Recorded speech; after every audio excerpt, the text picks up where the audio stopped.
আগে আমার সব শেষ ইউটিউবের যে ভিডিও সেখানে বলেছিলাম এবং চ্যালেঞ্জ দিয়ে বলেছিলাম যে বিডিআর হত্যাকাণ্ড নিয়ে কোনো কমিশন হচ্ছে না। তা আমি আগে জানলাম কিভাবে? যারা জানিয়েছে তারাই জানিয়েছে যে সামনে অবস্থা খুব ভয়াবহ। বিএনপি জামায়াত সহ অনেক লোকজন আছেন, তাদের কিছু কিছু লোকজন মুখ পুষা ফেলেন যে ইলিয়াস ভাই হলো গিয়ে আমাদের শত্রু, ইলিয়াস ভাই মনে হয় নতুন কিছু বোধহয় চায়। আমরা নতুন কিছু চাই না, আমরা এই দেশে নির্বাচিত সরকারই চাই। কিন্তু এই সরকারের কাছে আমাদের কিছু চাওয়া ছিল, সেই চাওয়াগুলো পূরণ যে হবে না সেটা কবে জানলাম? বিডিআর হত্যাকাণ্ড নিয়ে যেসব জওয়ানরা জেলখানায় আছে, আমি কল্পনাও করি নাই যে 5 তারিখের পরে প্রথম শুনানি যেটা হইল সেখানে তাদেরকে ছাড়বে না। কিন্তু ছাড়া হয়নি। কেন ছাড়া হয়নি?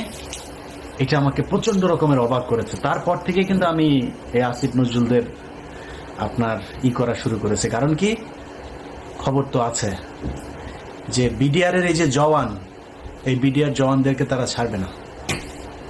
কারণ এদের কাছে অনেক তথ্য আছে, যেই তথ্য তারা বের করতে চায় না। 5 তারিখ থেকে আজ পর্যন্ত এর মাঝখানে 2 জন জওয়ানকে মারা হয়েছে। সামনে 9 তারিখে একটা শুনানি আছে, জামিন শুনানি, 4 নম্বর শুনানি 5 তারিখের পরে। 3টা শুনানির ভেতরে যে ছাত্র নেতারা আছেন, সমন্বয়করা, তাদেরকেও আমি বলেছি যে ওদের শুনানির দিন যাবেন। সব শেষ শুনানিতেও তাদেরকে খুব অনুরোধ করেছিলাম যাবেন, কেউ যায় নাই, কোনো মিডিয়াও যায় না, তাদেরকে না করে দেওয়া হয় এসব বেশি আলোচনায় না আনতে। 9 তারিখে আরেকটা আছে।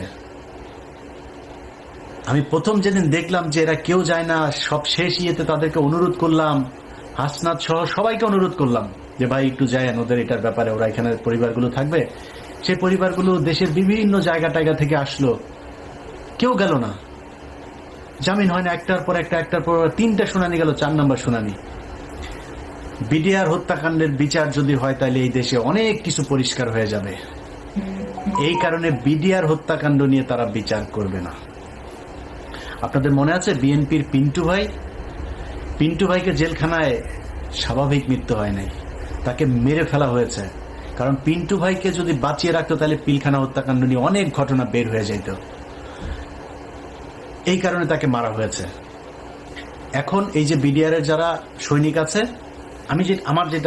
আমার কাছে কেউ কিছু বলে না, কিন্তু আমার ধারণা, ধরেন সব শেষ এখানে যে এই শুনানির পরের যে মাঝখানে যে সময়টা, এই সময়ের ভেতরে তারা একটা পরিকল্পনা করতে পারে। যেহেতু এটা নিয়ে অনেক আলোচনা হচ্ছে, আমরা এখান থেকে কয়েকজন সৈনিক ছাড়বো। সবাইকে ছাড়বে না, কান কেটে ফেলে দিব যদি সৈনিকদের সবাইকে ছাড়ে। আরেকটা চ্যালেঞ্জ নিলাম, যান, ভিডিও রেখে দিলাম, তো ভিডিওটা রেখে দেন। 9 তারিখ, জানুয়ারি 9 তারিখের পরে, তারপরে এটা নিয়ে আপনারা চ্যালেঞ্জ আমার এটা গ্রহণ করবেন। তো এদেরকে ছাড়া হবে না। প্রথম ঘটনার পর থেকে বুঝলাম যে না, আমরা তো আসলে বিজয় উদযাপন করলাম, এত নাচাগানা করলাম, এই সরকার তো আসলে আমাদের সরকার না।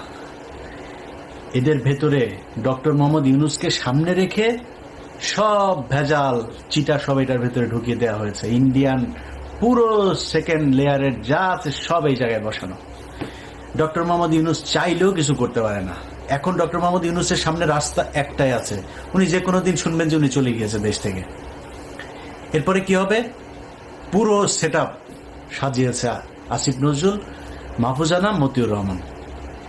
সব জায়গায় বিএনপির কিছু লোকজন আছেন, তাদের খুব মনে হয়, আমার নিয়ে মনে হয় খুব কষ্ট কিছু, আমি ঢালাওভাবে বিএনপি জামাতকে নিয়ে ঢালাওভাবে কথা বলার মতো স্পর্ধা আমি দেখাইতে পারবো না।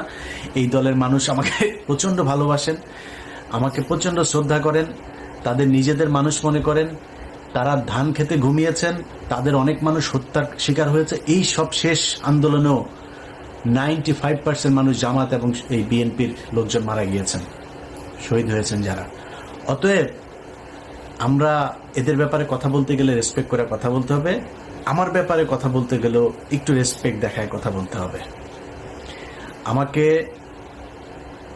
বলা হয়েছে যে জামাতের গতকালকে একটা প্রতিবাদ জানিয়েছে আমার একটা বক্তব্যে। সেই বক্তব্য হচ্ছে, আমি বলেছি জামাতের যে নায়েবে আমির আছেন ওই যে তাহের সাহেব, এই তাহের হচ্ছে রয়্যাল লোক।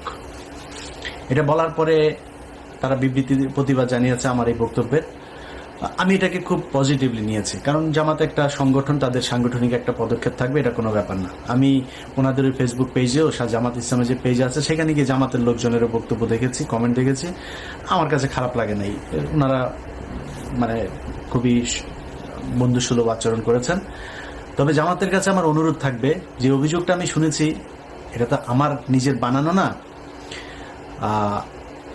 এটা আপনাদের ভেতর থেকে আমাকে জানিয়েছে। তার বাড়িতে নইমুল ইসলাম খান, তার বাড়িতে ছিল নাইমুল ইসলাম খান, তার বাড়িতে ছিল, এবং আবু তাহের সাহেব তাকে পালাতে সহযোগিতা করেছেন। এই ছাড়াও জামাতের আরো অনেকজনের ব্যাপারে এই বিষয় আছে। শামা ওবায়েদ বিএনপির সব তথ্য ভারতে পাচার করে। শামা ওবায়েদের সাথে এখনো শেখ হাসিনার কথা হয়। বিএনপিকে বলে রাখলাম, আপনারাও সাবধান থাকবেন। আমি যদি নাকি কোনো কথা বলি, ওই কথা বিএনপি বা জামায়াতের ক্ষতি করার জন্য না। জামাত ইসলাম যেটা করেছে, বিবৃতি দিয়েছে, কোনো সমস্যা নাই। আমি আমার কথা বলেছি, আমার এটা রেসপেক্ট রেখে বলছি। এটা নিয়ে তদন্ত করবেন, যদি আসলেই কোনো কিছু পাওয়া না যায় আমি তাহের ভাইয়ের কাছে আবার ক্ষমা চেয়ে নেব।